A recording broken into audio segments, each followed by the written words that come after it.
Chapter 5. Burning Questions. The matron's office was only a short walk away, but you still got the chance to appreciate the architecture of the plantain-style villa more. Now that it was light out, that is. Sit wherever you like. She gestured her hand into an extravagant office room, brightened by two massive windows reaching far above your heads. Once you chose the burgundy leather chase with metal-studded accents, she sat behind her L-shaped executive desk. Shall we get started? Yes. All right. So first things first. For reference, might I inquire as to how you first heard about our establishment? Oh, sure. My friend Hanji met her mate Moblet here. Ah, sweet little Moblet. The matron's eyes glassed over for a moment, as if she was remembering him fondly, and you couldn't help but immediately trust her more. It was clear she knew and cared for her Omegas, saw them as more than just a product. Is he the type of Omega you're in the market for? Oh, well, that was a bit of a loaded question, and you felt a tiny twinge of embarrassment. Yes, I want that other Alpha's Omega. You couldn't exactly admit to something like that. Wars were probably started for less. I appreciate that he's very well-spoken. Yes, he was always bright. All of our Omegas do receive the same proper schooling, but I recall him being an exceptional student. You smiled at her and sipped your coffee before changing the subject. Tell me about the three of them. I'm sure a few days is hardly enough to know them like you do. She caressed her chin thoughtfully, calculating where to start. If you're looking for a handy Omega, I can assure you Bertolt will not disappoint.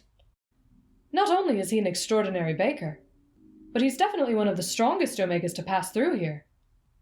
He would be an invaluable resource on a homestead. She threw a smirk your way. Careful he won't draw in all the neighborhood alphas with how delicious your kitchen will smell. You chuckled. Oh, how very fat I shall be! You jested, and she joined in the levity. But if it's the ideal mate you're looking for, Marco is an absolute delight. Ideal mate? That's a very high praise. Well, he's earned it. She nodded pointedly to assert her claim. Aside from his charming good looks, he's a natural conversationalist. You'd never have to worry about keeping guests entertained if something came up and you had to leave the room. Though not as strong as Bertolt, he's still athletic as far as Omegas go. And with his sunny demeanor, he will easily bring balance and joy to your everyday life.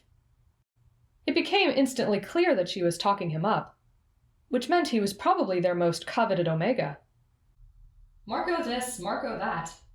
I smell a whale. Hanji had warned you of this in advance. At the end of the year, the house strives to start the largest bidding war possible, in order to milk their most profitable Omega for all he is worth. You could almost see the high price tag written all over those darling freckles of his. It was likely the same for... What about the pretty blonde? Ah, pretty he is. Do you travel much?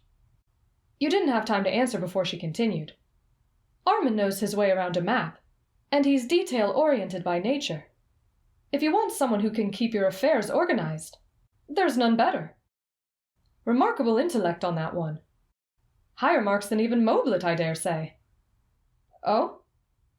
He thinks he hides how well-read he is, but I notice new books missing from the study every few days or so. You smirked knowingly at that. They always reappear, of course. He's no thief. Well, that's good. He craves to feel useful, just as the others do, but tends to be a tad selective on whom he tries to please. She leaned forward a bit, as if posed to tell you a secret. May I be completely honest with you? Please. As he tends to question everything, I wouldn't recommend him as an Alpha's first Omega. You stared blankly at her for a long moment, not knowing quite how you should take that. Part of you wanted to be offended on the Omega's behalf, but you knew how these things went. Some Alphas liked to flaunt their success by purchasing multiple Omegas, and it was noted that some were harder to train than others. It was a status symbol to a fair number of your kind, treated no differently than one might handle their estate or flashy wardrobe. Despite the cultural acceptance of it, the concept still bothered you after all these years. Another part, definitely your primarily alpha side, wanted to rise to the matron's challenge. A troublesome Omega? How intriguing! You bet your bottom copper you could coax the Omega in him, where the beta matron could not. That's what being an alpha meant. That isn't to say he's difficult by any means. I hope you don't misunderstand. He's very agreeable. But bear in mind you might be pestered with questions and small acts of defiance. Let's just say there are times where he outsmarts his common sense. I see. It's your decision, of course. I know a beta's opinion means very little in the grand scheme of an alpha's mating choice. No, I appreciate your input. Glad to hear it. Would you like to discuss the bidding process next? I suppose. It was still rather jarring, speaking of your future mate like a piece of merchandise. But after thinking back to this morning, you started to empathize more with the system in place. You had to admit, you were attracted to all three of the Omegas. Dangerously so. You could easily love any one of them with every fiber of your being. Or at least that's what your first impression told you. So you could understand why alphas would choose to be more objective about their match. How else would they narrow down the options? It was an impossible choice from a lineup of angels. Standard bidding is done per Omega. She opened her desk and pulled out 3 clipboards, each with a piece of paper attached. Presumably the 3 Omega males' current offers. If and when you would like to place a bid, you can do so by writing your name and bid amount on the Omega's corresponding chart. Yes, you are permitted to bid on as many as you like at once. As if you were even going to ask that. If another party outbids you, and you are not present, you will be promptly notified via mail. You have until the last of the year to place a counterbid. Or, if you'd rather, you may attend our annual coming-of-age ball, where a live auction will take place. The highest bid before the clock strikes midnight is the winner, and takes possession of the Omega. That sounds interesting. By interesting, you meant nauseating. Imagine finding the perfect mate, only to have him snatched away from you by another buyer because time wasn't on your side. You couldn't think of a more heartbreaking scenario. The house mother must have read the distaste on your face, for she added another important detail. If that is not to your pleasure, we offer another option. Occasionally, an alpha falls deeply in love with one of our Omegas. We try to be kind to those cases by offering a secure way to purchase the Omega you bond with. Really? You were leaning forward now. That option struck your interest. Permanent bids are handled differently. They are reported formally, directly to me. The required amount is 150% of the Omega's highest standing bid at the time it's invoked, and a 50% deposit is required within 3 days of that. By completing this process, you lock out other potential buyers. That's very reassuring. Your shoulders relaxed in your chair, and you flashed a crooked smile of relief. There is one more stipulation to that rule. And that is? The Omega in question must also accept the offer. Huh? That struck you as odd. Omegas had no say in who took them home in any other case, so why this one? That is how we preserve the autonomy of our Omegas. If they are dissatisfied with the Alpha, they have the right to refuse and reopen the bidding. Oh. Well, now you were uneasy again. There was a worse scenario than being outbid, and it was falling head over heels for an Omega and having him outright reject your offer. I wouldn't fret about such things. I've only seen it happen once in all my years here. What happened? Well, I can't give out any names, but it involved a squabbling noble house. A spiteful Alpha came to lock out the bid for the Omega her sister loved, and he was able to refuse. Good. I'm glad he didn't get stuck with someone he didn't love. Indeed. Speaking of love, How would you prefer to receive love from your Omega? Huh? That question caught you off guard. What I mean is, would you favor one who is more physically doting? Or would you find that sort of behavior too clingy? Don't be shy. I'm just here to help you find what you're looking for. I never really thought about it. Your brows knit as you contemplated. Yes, I suppose I'd like them to be affectionate. But aren't most Omegas already touchy by nature? As a rule, that is correct. But, as I'm sure you've already seen, each Omega has their own personality. Very true. You made a comedic face, referencing just how starkly different the three males were. For example, while Bertolt appears shy and reserved, he's actually quite thoughtful. His kind of romance would reflect a quiet sort of service. He's the type to do nice little things, such as leaving notes for you, or doing an extra chore here and there to reduce your stress. That's so sweet. Sweeter than the things he bakes. Impossible. You almost deadpanned, remembering his perfect crepes from this morning, and she chuckled through her nose. If you were looking for a more physical relationship, Marco is very warm and approachable. The other two do enjoy receiving affection from the alphas, but I've noticed Marco is more likely to seek it out. Interesting. She was quiet after that, waiting for you to inquire further, which struck you as weird. Why did you have to press her about, what about Armin? Well, I can't honestly say that I've seen him try to court an alpha romantically. He does well to be pleasant to our guests and follow protocol. But, regrettably, the trend in alpha's taste this year has not drifted in his favor. Oh. So apparently none of the past suitors had taken an interest in Armin. That made you feel rather sad. But more than anything, it rendered you extremely confused. You couldn't imagine why he'd been overlooked. He had struck you as being just as lovely as the other two. But after receiving that bit of information, you couldn't help but start wondering if the other alphas saw something in him that should be avoided, and if you should take warning from that fact. But if I had to postulate on the matter, I imagine he'd be the poetic kind. He can quote literature like the back of his hand, you know. You actually did already know that about him. I recall a few years ago, we had a former patron of ours return to purchase another Omega. But he brought his son with him. The child was small, overwhelmed by new places and unfamiliar scents. And that boy would not stop crying for anything in the world, I tell you.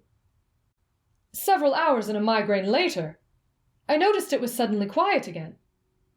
I assumed they had left the property, but when I went to check, I heard Armin reading him a bedtime story. However, when I actually looked in, I noticed he had no book with him. He was reciting it completely from memory. That's a wonderful story. You gushed with a smile. We definitely felt blessed to have him that day. She stood. Anyway, I should probably let you get back to the Omegas. I'm sure they're probably missing you. Do you have any more questions for me? No. That really cleared things up for me as far as the bidding process goes. All right. Well, I'll be free until dinner if you need anything else. Thanks so much. My pleasure. With that, you made haste back to your bedroom. You tried not to look like you were too excited. You had to maintain your cool alpha reputation, but you were quite anxious to reunite with your future mate, whomever that might be. You opened the door to find them all waiting for you. Hi, Alpha! Marco greeted cheerfully. And you noticed how spotless the space was. You all cleaned my room. You didn't have to do that. We don't mind, Armin said. Yeah, it was something to keep us busy while we waited for you. Marco set aside the broom he was using to sweep your connecting bathroom and dusted off his vest. You even made the bed for me. Yeah, Armin did that, the freckled Omega stated, and Armin wasn't sure why he was helping out his competition.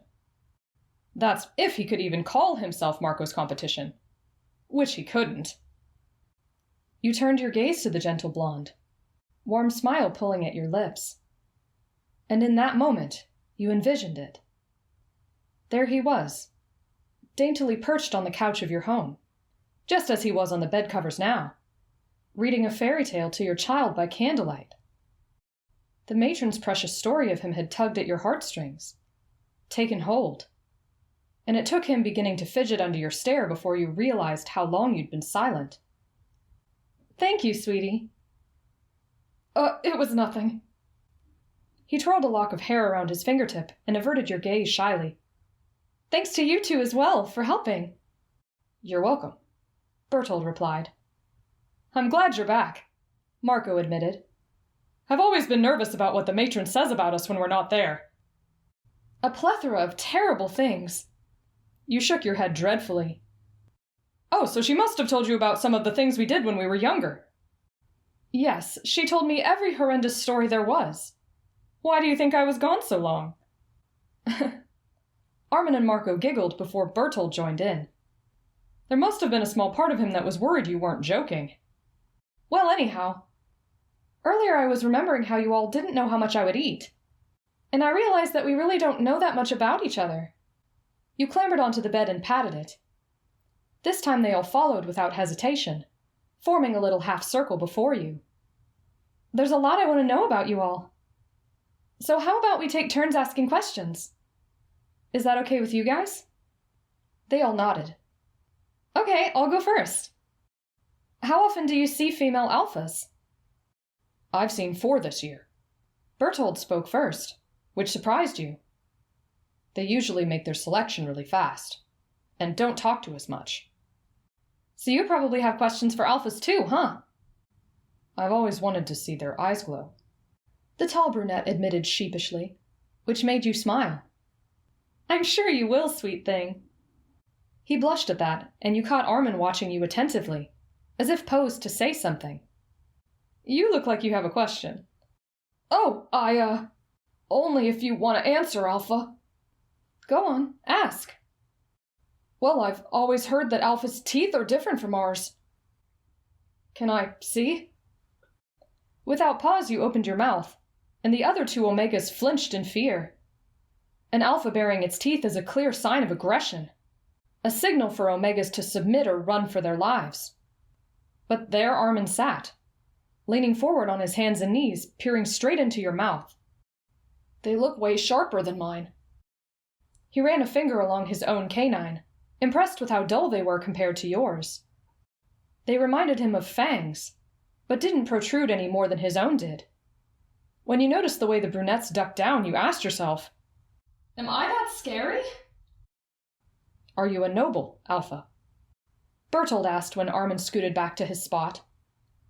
They don't tell us much about the Alpha's backgrounds unless we're bid on by one. "I hate to disappoint you, but no. I'm merely a professional who made some good friends and smart investments.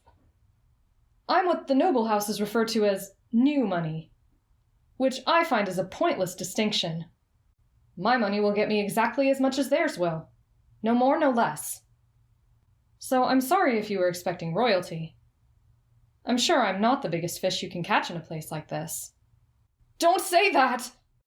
Armin exclaimed, and then every eye was drawn to him. The alarmed looks on his peers' faces made him realize that he just barked out a command to an Alpha, and his stomach dropped in horror. He paled in an instant. Sorry. What I meant was, I think it makes you a stronger person when you have to work hard for what you have. So, what I'm trying to say is, I don't think you're disappointing at all." He didn't raise his voice, but the way he proclaimed it with such conviction disarmed you as though he had. You eyed him for a moment after that, trying to piece together this puzzle of an Omega that sparked both sentiment and wariness in you. You were about to thank him for his words, but Marco broke the silence first. "So, Alpha, is there anything else you want to know about us? We'd be happy to answer." "Actually, now that you mention it, I've always wondered what I smelled like to Omegas, since you all smell really sweet to me." Would you describe it to me if you can? You pulled your hair back, leaving the scent glands on your neck exposed for them. They all shot questioning glances at each other, silently asking permission from those that could not give it. Go on, don't be shy. As expected, Marco leaned in first, placing a hand on your shoulder to balance himself on the plush bed covers, before taking a sniff. You smell really good, Alpha! You snorted. Very specific, cutie. You gifted him a cheeky tickle under his chin, and he giggled. You turned your eyes to Bertolt next. He sat for a moment, contemplating his words. It's hard to describe. But I agree with Marco. It's, really nice. Unfortunately, it was appearing that you weren't going to get a straight answer like you hoped. Armin noted your disappointment with those answers before it was his turn, and resolved to do his best to give you the description you wanted. The blonde slid up on his knees and took a slow, deep inhale, close enough that the tip of his nose brushed your neck. The scent made the tips of his fingers and toes tingle for a moment, almost like a drug. There's a distinct robustness to it, like freshly cut grass or old books. He tried to pull similarities from smells he found enticing. I smell dusty? You teased. No. That's just the potency aspect. It carries a lot like incense. But really it smells more like comfort or security. And there's an alluring quality to it, too. Like the tart undertone of strawberries. He pursed his lips in puzzlement. I mean, you don't smell like any of those things. There's nothing to really compare it to. Armin frowned at his lack of verbal creativity. That's enlightening. Thank you, sweetie. Now I want to know what we smell like. Marco chirped enthusiastically, and Armin nodded prominently. Yes, would you tell us, Alpha? Bertolt asked, and you smirked mischievously. Of course you couldn't resist this perfect opportunity to make them blush. All right. You squared off with Marco, slithering a hand around his waist and inching in close. His head flopped to the side in submission in such a perfect way, you wanted to laugh in victory. It was quite the strange sensation. You took in the aroma and tried to describe it. Marco smells like candy. No, like straight brown sugar. Really? You took a second whiff, catching wind of something else before pulling back and smirking suggestively. You've been consorting with other alphas, haven't you? Huh? No! I haven't done anything questionable, I swear! You giggled at his reaction. Don't worry so much. It's not a crime. You're fighting for your own future security, right? I can respect that. After seeing the friendly one's flustered face, you decided to up your game with Bertolt. In a swift motion, you yanked him square against your chest, inhaling deeply against his neck. He tensed and let out a little peep of surprise, but didn't struggle or object in any way. Smells clean. Bertolt's scent was quite different from Marco's. It had floral notes, but also an air of kitchen reminiscence, and it began to invoke a vision of sorts. In your mind's eye, you were walking in a garden, specifically at twilight for some reason, when the smell of the earth is stronger, the wind cooler, but you could detect the complex undertones. Holly and clove and hickory smoke rising from the chimneys of a nearby cabin. Or perhaps there was a pie baking in the window. You now understood why the three of them had so much trouble describing yours to you. Its properties were much more visceral than literal in nature. It's like a garden, but with holiday allspice. It's really something special. You were honestly being genuine. Never before had someone's scent practically taken you somewhere. Thank you, Alpha. He whispered it so quietly that had your ear not been an inch from his mouth, you wouldn't have heard it. His tan cheeks were rosy when you pulled away, and he was biting his lip while keeping his eyes downcast. Damn, I love omegas. There must have been a sultry shift in your aura after that, for when you turned your attention to Armin, he was already blushing in anticipation of your contact, which you found absolutely adorable. As he was closer to your height, you naturally held him different than the other two. He didn't have to lean over for you to reach his neck, so his body was fully flush against yours. One arm slid effortlessly around his slender waist, while the other cupped his face. He twitched at first when your hot breath met his skin, but then leaned into your touch. I smell cedar and vanilla. No, wait, that's the coffee, I think. You took a deeper breath this time and tried to focus. If Bertolt's vision was outside the home, Armin's was inside. The chill of the wind had nipped at your skin, but you were safe within the cabin's walls now. Little Blonde greeting you with open arms as the fireplace roared. Two sources of warmth. You pretended to be thinking, but it was really just an excuse to linger a moment longer.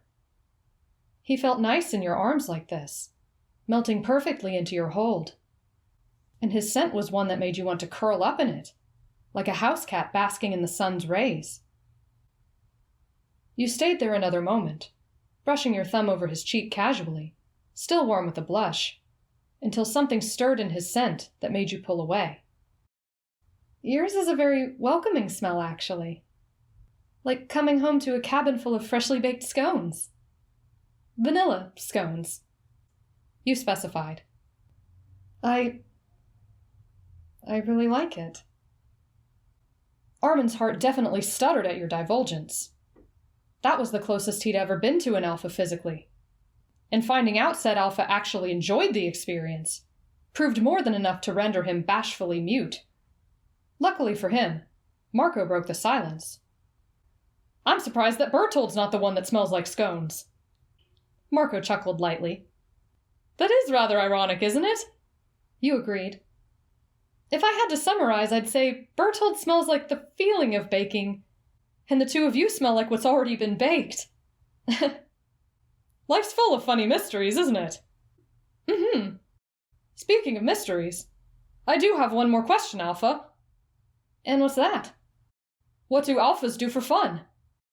That is, what sort of games do you like to play? Marco watched you attentively until an impish grin painted your features. Would you like to play one? To be continued. Oh, this was a long chapter.